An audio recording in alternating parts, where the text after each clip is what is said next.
Туда никому сахар не дают. Говорят, нет. Любой сахарный центр звонишь, и говорят, нет. Шекерге деген сұраныс базардағы сауда орындарында ерекше байқалады. Қанттың бір келісінің құны әр жерде 190 мен 195 теңгеге саудаланып жатыр. Сатушылардың сөзінше бұған себеп соңғы бірнеше аптада қант көлемінің шектеулі мөлшерде ғана жеткізілуінде екен. Қант жоқ бізде, қант орталығы бізге тасымалдамайды. Міне соңғысын сатып тұрмын.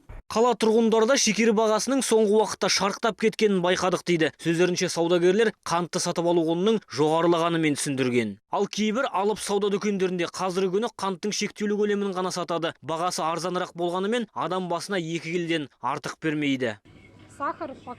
Бізге шекердің белгілі мөлшерін ғана береді. Қанттың жағдайы тұрақтанбай тұр. Дегенмен ақжағалар қанттың бағасы тұрақты екенін айтып, тұрғындарға абыржуға негіз жоқ дейді. Айтуларынша өңірімізде қантпен қамтамасыз ететін 3 кәсіпорында да шекер жеткілікті мөлшерде бар екен. В настоящее время достигнута договоренность. Облыс әкімі мен кәсіпорындар арасында үнемі қантпен қамтамасыз ету турасында келісім орнатылған. Алдағы күндері тағы да 8000 тонна қант жеткізіледі.